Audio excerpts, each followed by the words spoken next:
Three, two, one. You ready? You're listening to the Real Pineapple Podcast Network.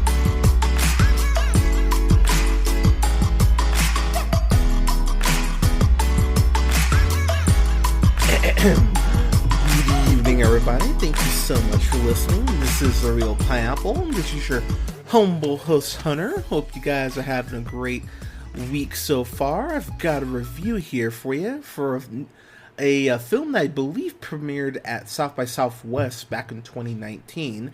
A film called Yes, God, Yes, which is written and directed by Karen Maine, and it stars Natalia Dyer, who of course you know as Nancy from Stranger Things. So, first off, I'll be honest, this just happened to pop up. I got a email from my film board that this film was coming out for rental, and I was like, this looks interesting. And so there's quite a bit to say about this, but also in a rare thing, I'm gonna try to go and stay away from too many spoilers on this movie, just because this is something I really want people to support. I believe I paid, I think $3.99 to rent this on Amazon, and I'll be honest, I'm gonna be buying this on Amazon. This is a movie that is so wonderfully, beautifully cringeworthy.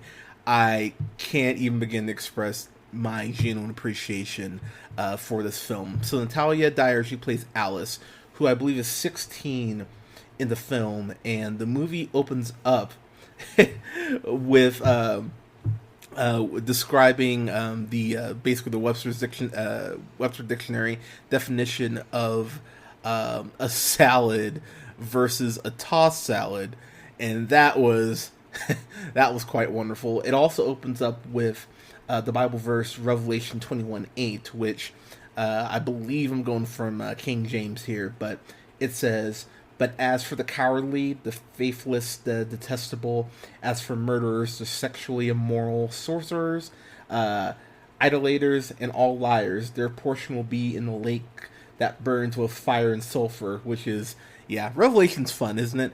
But but Alice is going to this. I believe they say it's a Catholic school, I want to say, but she's going to the school. She's 16. This takes place in the 90s too, because the computers that they have are very much those old school, box type computers. And when she also goes online, she gets the whole "you've got mail." It's the whole dial-up modem, which takes me back. So just to tie this in to myself, so I grew up in the 90s. I still remember going onto Nick.com and seeing the homepage showing the mystery files of Shelby Woo, to completely date myself. And so watching this movie, also growing up in church, I found this movie fascinating because whatever your stance on religion is, I personally have said on the podcast before, and I stand by it, I identify as a Christian. I still pray every day. I haven't gone to church in, oh Lord, at least 5-6 years, at least. But I personally still identify as a Christian. My personal reasoning for not going to church anymore is pretty much this film, if I'm being honest. This movie really shows, and I think this is a movie everyone needs to see for this reason alone. It shows what it's like to be a teenage girl going through the church system. There's nothing wrong with religion. I've said that multiple times on here. And if you're a first-time listener, you picked the right review to go ahead and listen to first. But this film really talks about the very destructive and really poisonous structure that churches can have. I have been to some great churches that I've grown up in and I've learned from. I've been to some churches I can't wait to get out of here. Plus the cookie selection's terrible. Alice herself is going through what any teenage girl goes through. She's getting horny, she's experiencing her body, she's like, I don't know what the hell's going on. And that is really kind of the overall theme or message, I would say, for this film, is that you really just kind of have to figure out stuff for yourself.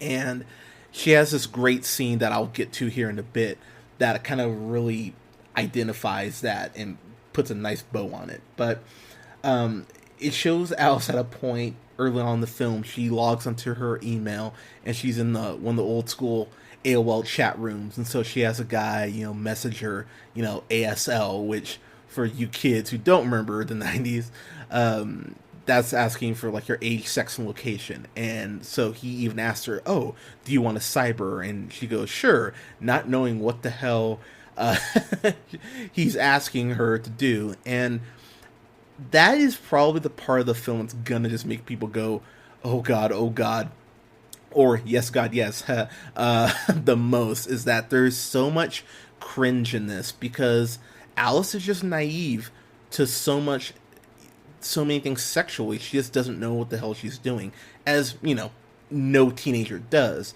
But that's the point I think the movie's trying to make, is that you won't learn or won't know until you ask questions. And one thing that this church in particular she's going to is really dissuading any sort of thought about sexual activity. Just even thinking about sex is being frowned upon. There's a point she's in her morality class in school, which even saying that out loud horrifies me. But there's a point where the teacher, where one of the students asks, oh, well, what if you're not having sex with someone, you're having sex with yourself? And the teacher flat out says that the only purpose to having sex is to repopulate the world, which, hearing that, might sound crazy to people now, but really in the 90s, and honestly even today, if we're being honest, that's something that's pushed quite a bit, that's the only reason to have sex. And it really made me sad, because I remember I've had friends of mine who've gotten out of the church for the reasons that this movie really goes ahead and pushes, that it makes... I'm trying to watch my words somewhat carefully here, but whatever at this point. Churches have a very good way at making people feel bad. The whole going to hell thing is a very strong deterrent, especially if you're a 15, 16-year-old kid who doesn't know any better. And that is the part itself that's so terrifying and so damaging, is that it essentially slut-shames you for even thinking about sex. And watching Alice go through this, it's really heartbreaking, because you just want to give her a hug, because she's so incredibly overwhelmed. She's horny, but she's being told she can't masturbate, which I still remember hearing that in church as a kid and going, what? Like, I can't even do, like, come on, God, throw me a bone. But the movie itself does such a good job of getting that feeling across in the film, because Alice just feels like her world's imploding. So she ends up going to this camp with her best friend, who I cannot remember what her best friend's... I actually can't remember what her best friend's name was, but she's one of those best friends that you have that you end up getting rid of once you go off to college, because her friend in this really isn't a friend at all. Her friend is really quite a bitch, and really never believes her, always goes out of her way, it seems like, to ridicule her. And it's really quite sad, to be honest. But again, when you're a teenager, I think you're just kind of happy to have friends at certain points. So she's like, okay, I'll put up with this, because she hasn't realized her own self-worth, which is a whole other thing that this movie goes on about. So the big kind of storyline for the beginning of the movie is that Alice has been accused of tossing this guy's salad. Alice has no idea what that means, and that joke in particular runs throughout most of the film, which which this poor girl, her friend even says, "I bet you did toss Wade salad," and Alice is like, "I don't even know what that means," and it's it's cute, but it's really sad. Her friend calls her out for rewinding the scene in Titanic where Rose and what's his name, Jack, have sex because she her friend even accuses her of saying, "Oh, I know you know exactly the part where the hand goes up on the glass when they're in the car," and Alice is just like, "I don't know what you're talking about," and just the fact she can't even express that little bit of sexuality. Her parents, if there's a complaint about the movie, the parents are really just here to be her parents. You don't really learn about like how long they've been married or like how they met, or the parents are very much window dressing. They're very much props in this, but the film's not about them, so it's a complaint, but it's not a big complaint. But the movie really picks up when Alice goes to this camp because the pastor running the camp. First off, he's very uncomfortable. Like, he's a very awkward person. I can't find his name here. I don't think he's actually listed, but there's this point, Father Murphy, pardon me.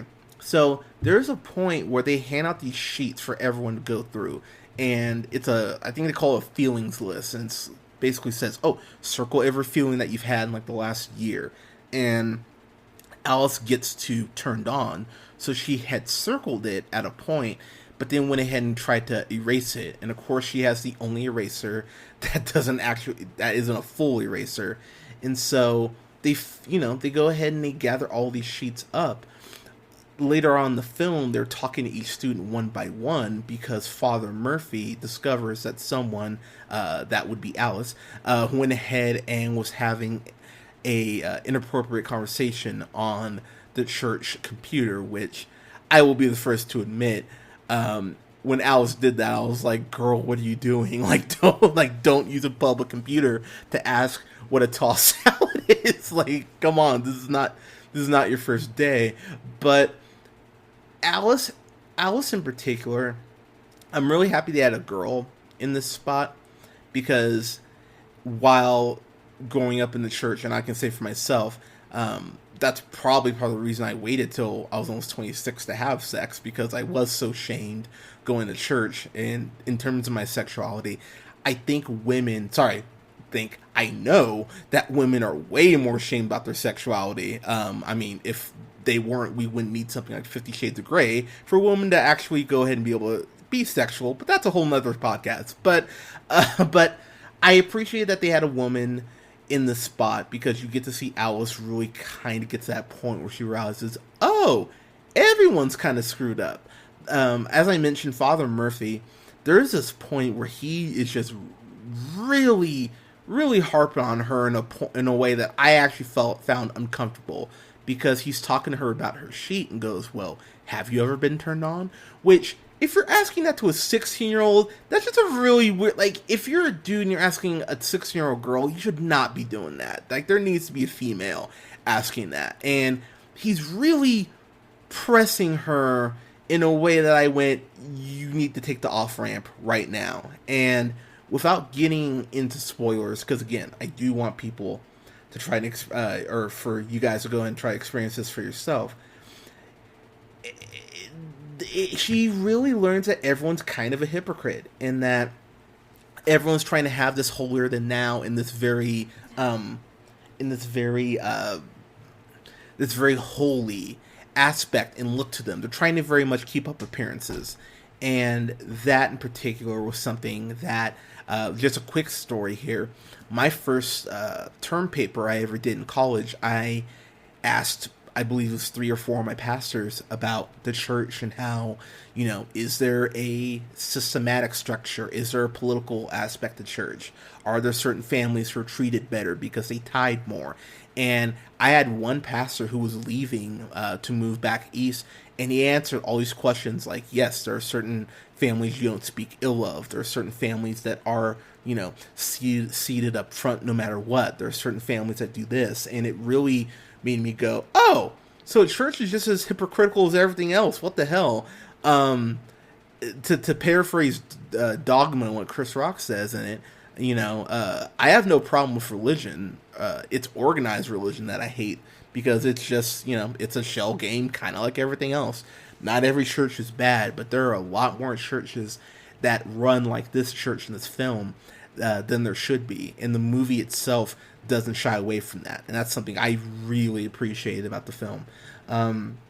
So the last thing I would say, or one of the last things I'll say, there's a scene where Alice goes kind of off the reservation, as it were. And she ends up in this bar. And I don't want to spoil the scene, but that scene in particular made the movie for me. The movie's worth watching just for that alone. The movie's only 78 minutes. Like, it's a short film. And while I think it could have gotten to 90 minutes, I think you could have gotten a little more mileage out of this. I appreciate the writer and the director, Karen Maine, understanding I can get my message across in a shorter amount of time and not stretch this out. It's like, it really hits you in the perfect spot. And I think where this movie ends up and what it has to say throughout for 78 minutes works fine for me. This just makes me appreciate Natalia Dyer more. She really is an incredible actress. I know we talk about Stranger Things and how great she is on there, but this is something, if I ever meet her, which would be awesome, or if I got to interview her, this would be the first thing I'd bring up. I really love this movie, and it makes you just want to give Alice a hug, because there are just these points where the adults are being really shitty to her, like really overstepping their bounds. But again, when you're a teenager, you're, really a kid, you go ahead and you expect these adults to be looking out for your best interests. You expect them to not be lying to you. And the way that these adults take advantage of that, whether they're aware of that, whether they're aware they're doing it or not, is really fascinating, quite upsetting to watch. And the movie doesn't shy away from that unfortunate reality, which I really appreciated. So I'm going to give this a solid A. I thought this is well worth your time. If you grew up in the church system, I would highly recommend that you watch this, because this may challenge your views in a way that you don't like, but at the end of the day, I think it points to a very real truth, the fact that it's not a bad thing to be a sexual person. It's not a bad thing to have these thoughts, but depending on who's telling you that, you might just feel like a stunted adult at a certain point. And it really does a good job of putting that in the forefront. So I think people can learn from this. I think some people will inevitably blow this movie off because, oh, you're challenging church views, how dare you? But this is something, even if you grew up in church, you should watch and kind of take a step back and think about it. So yeah, enjoyed the hell out of this. Well worth your time, solid A. But guys, have you seen Yes God Yes? If you have, let me know what you thought in the comments below. If you haven't, go rent it. Like I said, I think it's like $3.99 to rent. But you can follow yours truly on the Twitter at JHunterRealPineapple. You can follow Scott on Twitter at Nearman1st. And you can follow Colin on Twitter at TheRealO'Neil. Go ahead and like us on Facebook at The Real Pineapple. You can find us on Apple and Google Podcasts, Podbean, Stitcher, and iHeartRadio, SoundCloud, Spotify, and TuneIn at The Real Pineapple. Thank you so much for listening. We'll have reviews up this week for Central Park Season 1. Have a review up for The Umbrella Academy Season 1. We'll have a review up as well for The Last Dance, which is finally on Netflix. I watch it on ESPN, but want to go through and rewatch it. So got a lot of reviews coming your way. But thank you so much, everyone, for your support. Please stay safe out there, wear a mask, and we will talk to you soon. Please take care.